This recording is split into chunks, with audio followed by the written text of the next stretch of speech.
Everyone, आपका स्वागत है मेरे चैनल या फुजोशी में।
जाती है और जान से पूछती है, वो कौन है अंकल? जान कहता है, यार मुझे अंकल मत बोलो। फिर कहती है, पर क्यों अंकल? जान कहता है, यार मैं तुम्हारा बाबा हूँ, मुझे बाबा बोलो। तो शॉक हो जाती है और कहती है, क्या? पर जान कहता है, तुम्हारे डैड और मैं जल्दी शादी करने वाले हैं, फिर तुम दोनों मेरे साथ ही रहोगे, तो तुम्हें मुझे बाबा ही कह के बुलाना पड़ेगा। इससे अच्छा यही है कि तुम मुझे अब पहले से ही बाबा कह के बुलाओ। फिर कहती है, क्या आप सच बोल रहे हो अंकल? डैड आपसे शादी करने वाले हैं? जान में अपना सिर हिला देता है। यार कहती है, क्या सच में? जान कहता है, हाँ यार, क्या तुम खुश हो? क्या तुम मेरे साथ रहना चाहोगी? यार कहती है, हाँ अंकल, मैं आपके साथ रहूँगी। बहुत अच्छे हो अंकल, मुझे आप बहुत पसंद हो। यार जान कहता है, मुझे भी तुम बहुत पसंद हो और तुम अब मेरे साथ ही रहोगी, बिल्कुल एक फैमिली की तरह। यार कहती है, सच में? जान कहता है, तुम खुश हो ना यार? यार कहती है, हाँ अंकल। जान कहता है, यार मैंने अभी तुम्हें क्या कहा? यार कहती है, ओह माफ़ कर दो बाबा, मैं बहुत खुश हूँ बाबा। जान ईयर के फोरहेड पर एक किस करता और कहता है, मैं भी बहुत खुश हूँ। वो एक बड़ी सी स्माइल करता है। अब आखिरकार ईबो का शूट 3 घंटे के बाद ख़त्म हो जाता है और ईबो जैसे ही उसका शूट ख़त्म होता है वो सीधा जान और ईयर के पास जाने के लिए अपने घर की तरफ निकल जाता है। ईबो समय बाद अपने घर पहुंच जाता है और वो अपने घर के अंदर जाते ही कहता है, ईबो और जान, ईयर तुम दोनों कहाँ हो? ईयर, जान, पर उसे घर में से कोई आवाज़ नहीं आती और उसे घर भी बहुत खाली खाली सा लग रहा है। ईबो सोचता है शायद वो रूम में होंगे। ईबो रूम में जाता है पर उसे वहाँ कोई नहीं मिलता। ईबो सोचता है शायद वो दूसरे रूम में होंगे। ईबो दूसरे रूम में भी जाता है पर वहाँ भी कोई नहीं था। ऐसे ही ईबो जो बाकी बचे रूम थे वहाँ भी चेक करता है पर वहाँ भी कोई नहीं था। ईबो कहता है, यहाँ कोई क्यों नहीं है? तभी ईबो को किसी के कदमों की आहट आती है। जब वो ईबो उस तरफ देखता है तो वो और कोई नहीं, उसके घर के केयरटेकर ही थे। वो कहता है, अंकल क्या जान और ईबो अभी तक नहीं आए? उसके अंकल कहते हैं, जी ये मास्टर वो अभी तक नहीं आए हैं।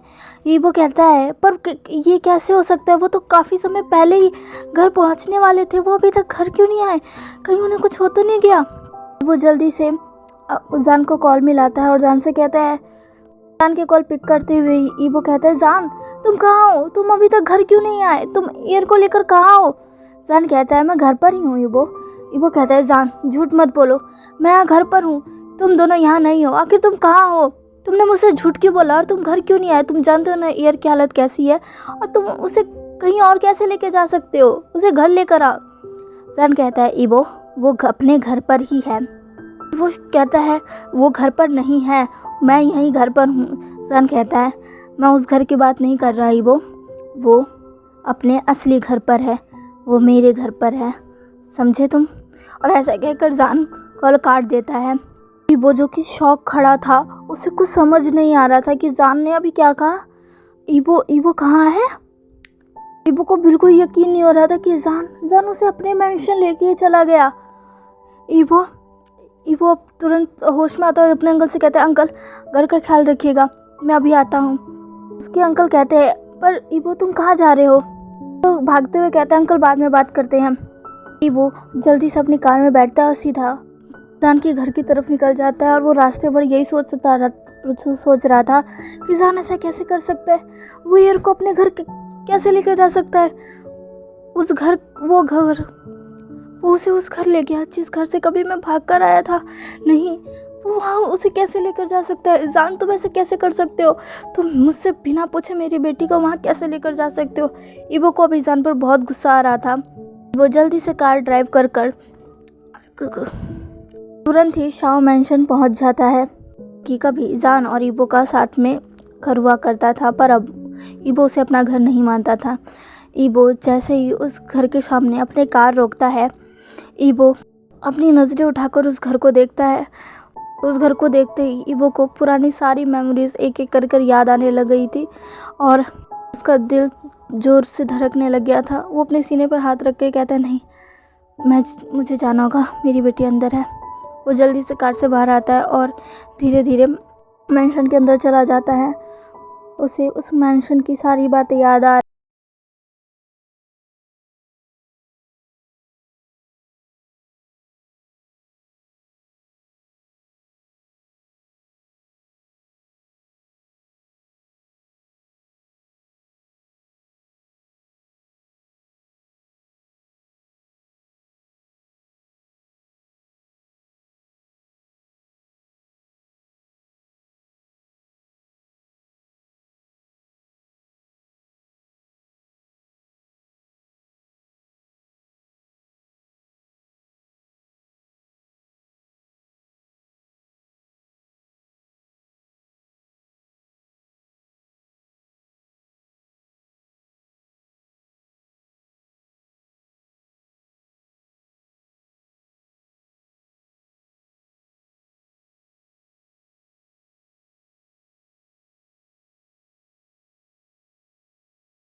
अंशु कहती है क्या?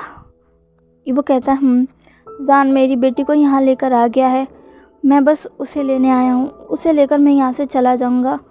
अंशु कहती क्या मास्टर के साथ जो लड़की आई वो तुम्हारी बेटी है? ईबो हाँ मैं अपना सिले ला देता और कहता है अंशु मुझे बताइए वो दोनों कहाँ हैं? अंशु कहती है ईबो वो अब मास्टर के कमरे में है। ईबो तुरंत ही वहाँ जाने लगता है। तभी अंशु उसका हाथ पकड़ते हुए कहती है ईबो क्या तुम मुझे कुछ बताओगे नहीं? ईबो कहते हैं अंशु क्या हम बाद में बात कर सकते हैं? अंशु कहती है कोई बात नहीं ईबो, इतने सालों बाद मैंने तुम्हें देखा, मेरे लिए वही काफ़ी है। पर ईबो मुझे कभी भूलना मत, तुम मुझे कैसे भूल सकते हो? ईबो अंशु के पास आकर उनका फेस पकड़कर कहते हैं अंशु एक आप ही तो है जिन्हें मैं हर पल याद करता था, आपको मैं कैसे भूल सकता हूँ? कुछ वजह थी जिसकी वजह से मुझे जाना पड़ा, मैं अभी आपको वो सब नहीं बता सकता, लेकिन आप चिंता मत करिए, मैं आपको सब बताऊँगा, पर अभी नहीं। अंशु कहती है कोई बात नहीं, तुम्हारा जब मन करे तुम मुझे तब बता सकते हो, अभी तुम ठीक हो, मैं यही देखकर बहुत खुश हूँ। ईबो एक स्माइल करता है और फिर तुरंत जान के रूम की तरफ चला जाता है। जब जैसे ही वो जान के रूम की तरफ जाकर डोर ओपन करता है, वो देखता है कि ईयर जान के गोद में बैठकर खेल रही है और जान भी उसके साथ स्माइल कर कर खेल रहा था। तभी वो कहता है, ईयर, जान। जान और ईयर दोनों ही इबो की तरफ देखते हैं। तभी इबो की नजर एक आवाज़ की तरफ जाती है। वो कोई और नहीं बल्कि एक बिल्ली की आवाज़ थी। वो जैसे ही उस बिल्ली को देखता है, उसे वो याद आ जाता है जब उस बिल्ली को जान ने इबो के लिए भेजा था। वो बिल्ली अब बड़ी हो चुकी थी। वो अब एक छोटी सी बिल्ली की बच्ची नहीं थी, बल्कि पूरी की पूरी बड़ी बिल्ली हो चुकी थी, जो कि सच में बहुत ही ज़्यादा सुंदर लग रही थी। ईयर इबो को देखकर कहती है, डैड देखिए, ये बिल्ली कितनी खूबसूरत है। आपको पता है, बाबा ने मुझे ये दी है। उन्होंने कहा है कि ये मेरी है, अब से ये मेरी है और मैं इसे अपने पास रख सकती हूँ। वो बहुत ही ज़्यादा शौक हो जाता है और कहता है, क्या बाबा? ईयर कहती है, ये मेरे बाबा है, मुझे सब पता चल गया। डैड, आपने मुझसे क्यों छुपाया? वो शौक हो जाता है और कहता है, क्या पता चल गया तुम्हें ईयर? वो पूरी तरीके से डर चुका था। तभी ईयर कहती है, यही कि आप और बाबा शादी करने वाले हो और फिर हम यहीं रहेंगे, इसलिए ये मुझे यहाँ ले आए। ये घर सच्ची में बहुत अच्छा है डैड, आप भी देखिए, और देखिए ये बिल्ली कितनी खूबसूरत है। तभी वो जान की तरफ देखकर कहती है, बाबा आपने ये बिल्ली कहाँ से लाई? क्या ये बिल्ली आपके घर में पहले से थी? क्या आप ये मेरे लिए लेकर आए हैं? जान कहता है, ईयर, ये बिल्ली कभी मैंने किसी स्पेशल पर्सन के लिए खरीदी थी, पर वो इसे और इस घर दोनों को छोड़कर चला गया। तब से ये बिल्ली का ख्याल मैं रख रहा हूँ। अब से ये तुम्हारी है और इसका ख्याल तुम रखना, ठीक है? यार हमें अपना सिर हिला देती है और स्माइल करने लगती है और फिर से उस बिल्ली के साथ खेलने लगती है। वो जो कि अभी बहुत शौक में था, वो तुरंत ही गुस्सा हो जाता है और जान से कहता है, जान तुम ये क्या कर रहे हो? जान कहता है, ईबो हमें बाहर चल के बात करनी चाहिए। जान अब बाहर आ जाता है और गेट ईयर से कहता है, ईयर तुम खेलो, मैं और तुम्हारे डैड अभी बात कर आ रहे हैं। ईयर कहती है, ठीक है डैड, और जान गेट बंद कर देता है और ईबो को खींच कर एक कमरे में लेकर जाता है। जान का फेस अभी बहुत ही सीरियस था। ईबो भी जान को ऐसे देखकर शॉक हो गया था, क्योंकि जान जब से वो वापस लौटा है, जान का इतना सीरियस फेस उसने कभी भी नहीं देखा है। चलिए गाइस, आज के लिए बस इतना ही। आज का पार्ट आपको कैसा लगा प्लीज़ मुझे कमेंट करके ज़रूर बताइएगा। प्लीज़ मेरे चैनल को लाइक, सब्सक्राइब एंड शेयर कर दीजिएगा। मिलते हैं इसके नेक्स्ट पार्ट में। बाय।